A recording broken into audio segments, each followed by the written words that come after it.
예수님께서 십자가에 못 박히기 전에 성전에 예루살렘에 들어가서 성전에 들어가자 성전 안에 매매하는 자를 내쫓고 돈 바꾸는 자의 상과 비둘기 반 자의 상을 둘러 엎으시고 여러분 상상해 보면요, 이 얼마나 예루살렘 성전 안에서 대소동이 나는 걸 알 수 있습니다. 이걸 조금만 상상해 보면요, 매매하는 자, 성전 안에서 어떻게 매매하는가? 그 당시에는 그게 통용이 된 거예요. 내쫓는데 쉽게 나가려 할까요? 그리고 돈 바꾸는 자의 상과 비둘기 반자의 의를 둘러 엎으시며 대단하신 분입니다. 주님은. 그죠? 그리고 물건 들고 예배당에 왔다 갔다 물건을 가지고 성전으로 지나가면 허락하지 아니하시고 이에 가르치 이르시되 기록된 바 내 집은 만민이 기도하는 집이라 칭함 받으려 하지 아니하였느냐. 너희는 강도의 속을 만들었다 하시매. 왜 예수님께서 이런 말씀하실까요? 강도의 속을이 뭡니까? 빼앗기는 겁니다. 어떤 의미에서 나는 하나님께 복 받으러 왔는데 더 빼앗기는 게 많다는 겁니다. 우리는 성경을 그냥 읽으면 안 돼요. 강도의 속을. 진짜 성전 나와서 내가 얻으려고 하는 건 다 빼앗긴 겁니다. 아무것도 얻을 게 없습니다. 강도가 뭡니까? 다 빼앗는 거 아니겠어요? 그 성경에 보면 이런 말씀 있죠. 강도 맞는 자 이웃이란 말씀이 나오잖아요. 여러분 생각납니까? 영생 얻으려면 어떻게 합니까? 물었지 않습니까? 그러니까 율법에 뭐라 기록되었으면 어떻게 읽느냐? 그 율법에 기록된 게 영생의 내용 아닙니까? 영생. 요한복음 5장 39절 보니까 너희가 영생 얻기 위해서 성경을 연구한다 그랬거든요. 그 성경 이 율법의 정신이 뭐냐면요, 영생 얻는 겁니다. 내 마음을 다하고 목숨을 다하고 힘을 다하고 뜻을 다하여 주의 하나님을 사랑하고 내 이웃을 내 몸같이 사랑하라. 그런데 내 이웃이 누굽니까? 물었거든요. 그러니까 한 사람이 예루살렘에서 여리고로 내려가다가 강도를 만났어. 그래가지고 있는 걸 다 뺏기고 급한 죽게 됐는데 그 강도 만난 자를 보고 누가 지나갔습니까? 제사장이 지나갔습니다. 의뢰인 지나갔습니다. 근데 누가 그를 돌봐줍니까? 사마리아 사람이에요. 여러분 궁극적으로 말하면요, 사마리아 사람은 그 당시에 멸시받는 사람들인데 이 사마리아 사람은 바로 예수님을 상징하는 겁니다. 강도 만난 자. 여러분 예배당 안에요, 오늘 강도 만난 자가 있다는 거예요.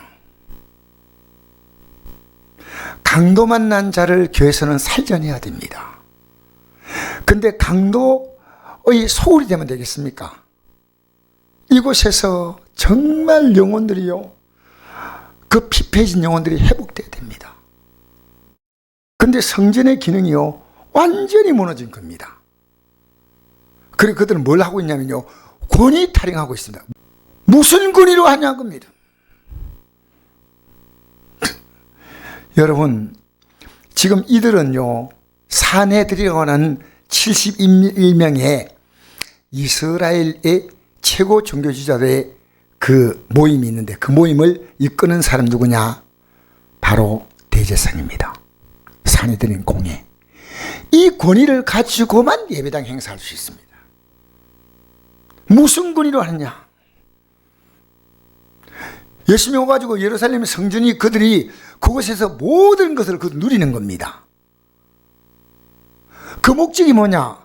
성전의 목적은요, 세상의 강도 만난 자를 치료하는 곳이에요.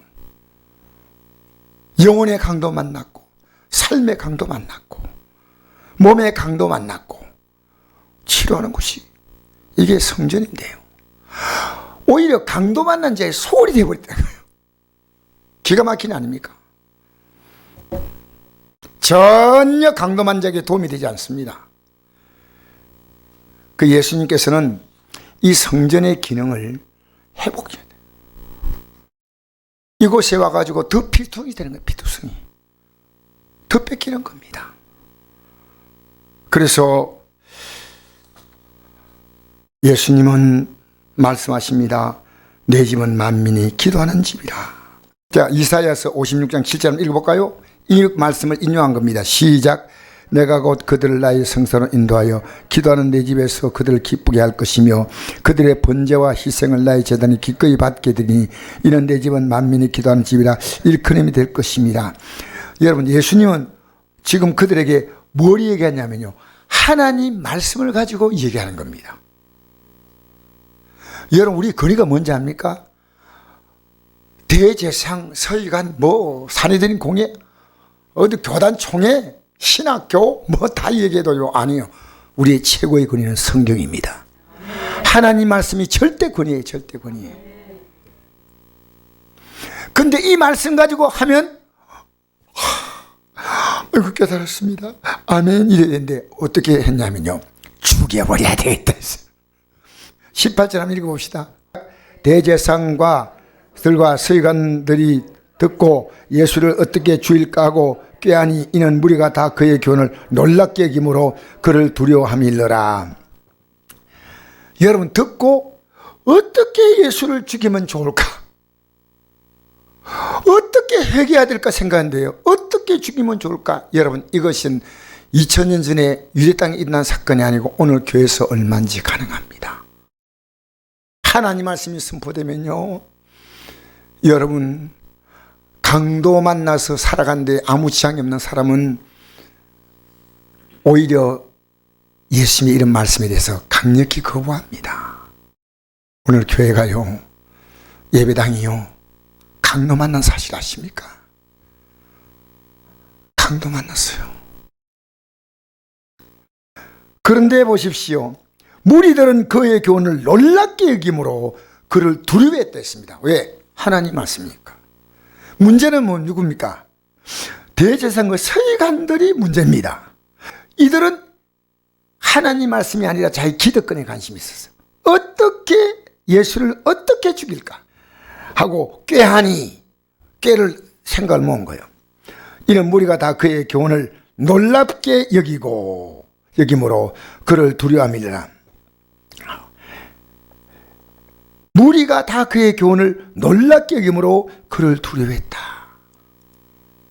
여러분, 오늘 하나님 말씀을요, 여러분의 인생이 해결받는 말씀으로 놀랍게 여기며 이제 이 말씀대로 살아가기 위하여 우리는 주님을 두려워해야 됩니다.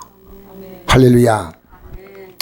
그래서 여러분, 우리는요, 교회가 권위 타령이 끝나야 됩니다.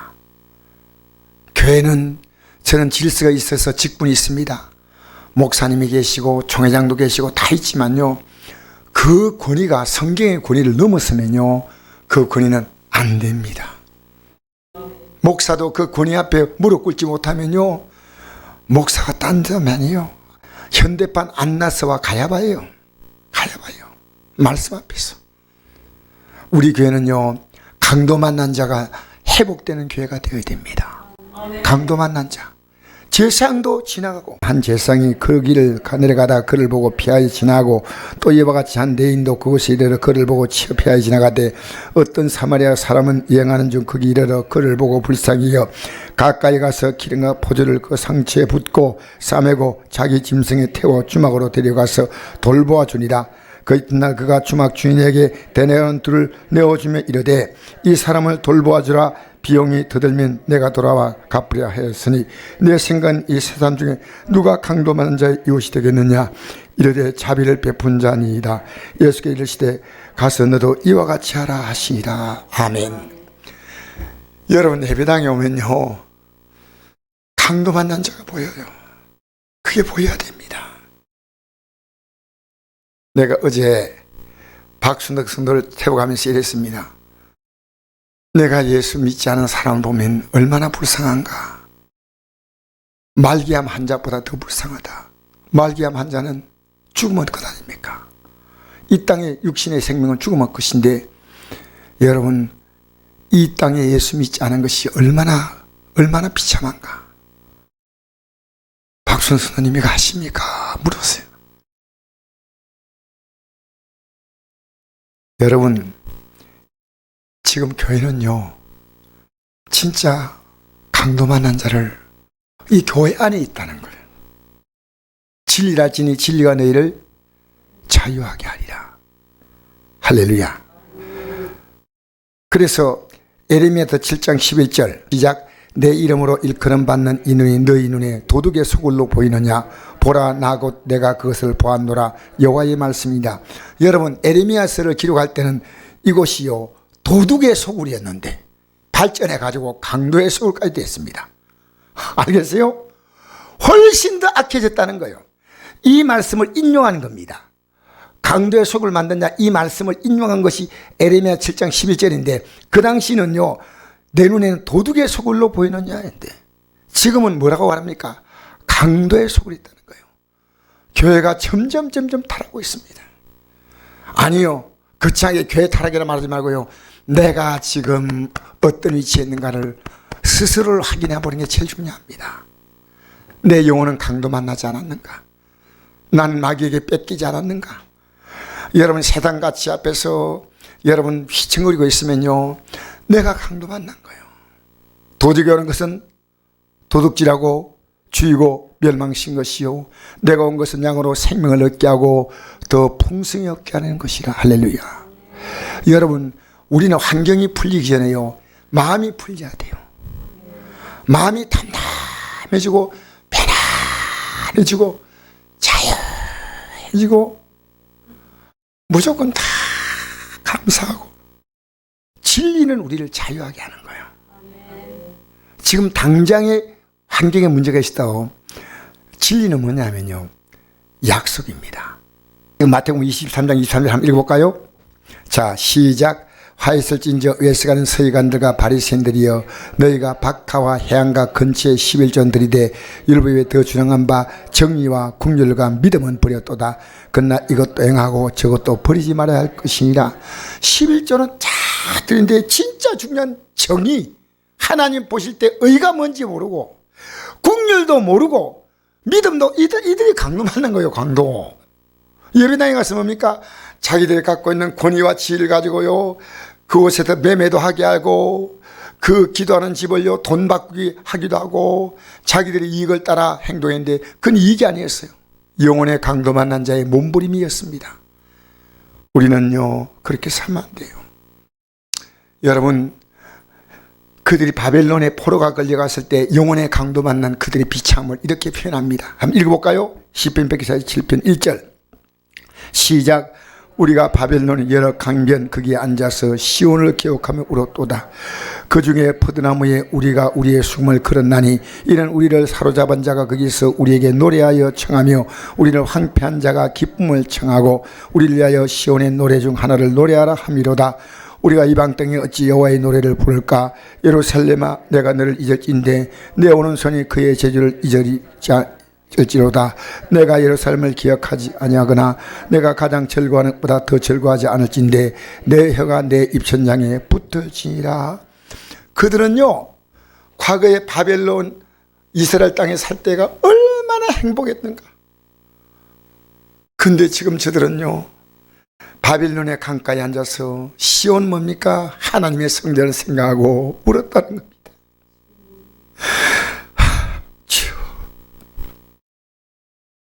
버드나무에 수금을 걸어서 그 바벨론 사람들이 그들 조롱하면서 말합니다.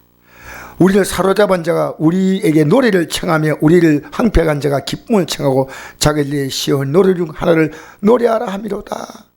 너희 하나님 대단하다면서 한번 찬양해봐, 노래해봐, 조롱하는 겁니다. 그렇게 하나님의 은혜 가운데 살던 그들이요 이렇게 지금 비참하게 된 거예요. 그래서 말합니다. 우리가 이방 땅에서 어찌 여호와의 노래를 부를까? 그날 생각하니까 예루살렘아, 내가 너를 잊을진데, 이 성전입니다. 내 오른손이 그의 제주를 잊을지로다. 내가 예루살렘을 기억하지 아니하거나 내가 가장 절거하는 것보다 더 절거하지 않을진데 내 혀가 내 입천장에 붙으리로다. 그때가 지금 여러분 포로가 와서 삶이 힘든 거 아닙니다. 그들은요 지금 영혼의 상태가 그 아름다운 시절 그래서 그들은 울었다는 겁니다. 여러분, 지난날 은혜 받은 거 생각하고 울어본 적이 있습니까? 내가 어쩌다가 내가 은혜 받았는데 지금 이 모습이 이런가? 지난날 우리 은혜 받았잖아요. 그때 아무것도 없었지만 얼마나 기뻤어요. 성전에 올라오는 걸음이 너무너무 강한 주의 발자취를 따름이 어찌 기쁘니 아닌가. 이제 옛날 같지 않아. 여러분, 울어본 적이 있습니까? 우린 지금 삶의 문제 가지고 타령하고 있습니다. 여러분, 우리의 모든 문제는요, 성전에 와서 말씀 들으면 답이 옵니다. 읽어볼까요? 시편 13편 16절. 악한 자가 잘 되는 걸 볼 때 너무너무 그들은 힘들었습니다. 왜 저렇게 잘 될까? 왜 우리는 힘들까? 왜 우리는 자꾸만 어려움 만날까? 읽어봅시다. 시작. 내가 어쩌면 이를 알까 하여 생각한 적 그것이 내게 심한 고통이 되었더니 하나님의 성소에 들어갈 때야 그들의 종말 내가 깨달았나이다. 주께 참으로 그들을 믿거든 거두시며 파멸에 던지시니 그들이 어찌하여 그리 갑자기 황폐되었는가 놀랄 정도로 전멸하였나이다. 여러분 보세요. 우리는 이 땅에 아무리 잘 살아도요, 그들이 부럽지 않다는 거예요. 순식간에 싹 미끄러지듯이요. 여러분, 저는 미끄러진다는 이 말을 들을 때마다 어깨가 아파요. 왜? 제가 자전거 타고 마산 가가지고 미끄러져서 어깨뼈가 부러졌거든요. 제가 동작이 좀 빠른 사람이에요. 그런데 미끄러질 때는 이 동작을 멈출 수가 없어. 그래가지고 한데 뚜둑 하는 거예요. 그래가지고요, 이 뼈를 끌어안고요, 안동까지 올라왔다니까요. 미끄러진다는 이 말이요, 안 당해본 사람 몰라. 싹 미끄러지는데요, 저기 농구대 같은 게 뭔가 서 있더라고요. 나무가 뭐 서 있는데요, 저 가면 안 된다 생각한데요, 멈출 수 없는 거예요. 그 누구도 멈추게 할 수 없어요. 그냥 가는 거예요. 순식간에 가는데 뚜둑 하는 거예요. 그래서 이게 어깨뼈가 부러졌어요. 그게 얼마 안 됩니다. 여러분, 성소에 들어갈 때 예배당에서 그냥 예배 드리지 마세요. 내 영적 상태를 보고요, 내가 강도 만났으면 회복해야 됩니다. 할렐루야. 내가 강도 만났으면 주께 참으로 그들을 미끄러운 두시며 파멸에 던지시니, 하나님은 던질까 말까 이게 아닙니다. 그냥 던져버려요. 여러분, 앞으로 주님은요, 우리는 하늘나라에 가는 것은요, 우리를 영접한다는 내용이 이 73편 이하에 나옵니다. 후에는 우리를 영접하신다는 말씀이 나와요. 그런데 파멸은 뭡니까? 던져버리는 것과 그리고 영접하는 두 가지가 나왔습니다. 어찌하여 그리 갑자기 황폐되는가 놀랄 정도로 그들은 전멸하였나이다. 주여, 사람이 깬 후에 꿈을 무시한 같이 주께서 깨신 후에 그들의 형상을 멸시하리다. 여러분, 꿈 같은 세상이 끝나가면요, 이제 주님은 우리 앞에 깨신 후에 그들의 형상은 영원히 멸시받는 줄 믿습니다. 내 마음이 산란하며 내 양심이 찔렸나이다. 내가 이같이 우매무지함으로 주 앞에 짐승이오나 내가 항상 주와 함께하니 주께서 내 온손을 붙드셨나이다. 여러분, 이 땅에서요, 잠시 잘 되고 못 되고만 따지고 있는 것은요, 짐승이요, 짐승. 짐승이 뭡니까? 이 땅에 그만 바라보는 거예요. 알겠습니까? 강도 만난지 몰라. 영혼 강도 만난지 몰라. 저도요, 조금만 긴장을 늦추면요, 내 안에 영혼의 강도를 만나게 되는 거예요. 만나게. 영적인 거요. 우린 주 안에 살면 뭔지 아십니까? 내가 이 땅의 삶이란 것이 내 것이 내게 있어서 그렇게 큰 의미를 주지 않습니다.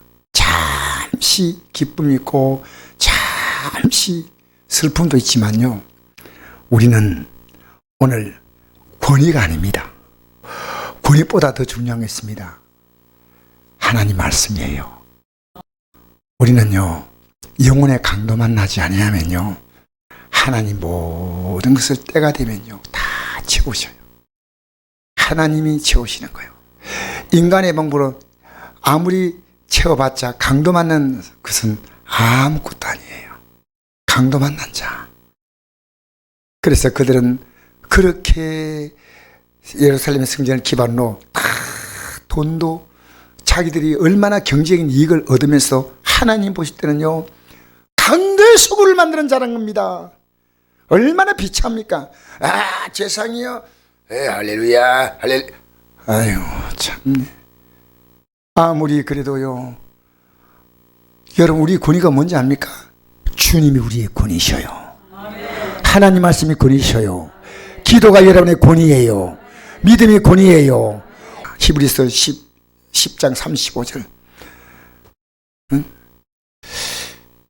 너희 담대함을 버리지 말라. 이것이 권상을 얻느니라. 우린 뒤로 물러가 멸망할 자가 아니요 오직 영혼을 구원하면 하며 이르는 믿음을 가진 자니라. 권사님, 담대함을 버리지 마십시오. 우리는 담대함을 버릴 수 있다는 거예요. 무슨 얘기 아닙니까? 하나님이 나를 도와준다는 것이, 이것이 담대함이에요. 이걸 버리지 말라는 거예요. 버리지 말라. 히브리서 10장 30절. 버리지 말라. 그것이 큰 상을 얻느니라. 이 담대함 가지고요, 하나님이 상을 준다는 거예요. 믿음의 담대함. 히브리 10장 35절 따라합시다. 담대함을 버리지 말라. 이것이 큰 상을 얻느니라. 그리고 39절 이런 말씀이 있습니다. 우리는 뒤로 물러가 멸망할 자가 아니요 오직 영혼을 구원하며 이런 믿음을 가진 자냐. 담대함을 버리면 어느 날 믿음까지도 포기할 수 있다는 게 우리 인간입니다. 담대함. 여러분, 우리는요, 최악을 생각하지 말고 최상을 생각하십시오. 담대함은 하나님이 하신다는 게 담대함이에요. 하나님이 하십니다.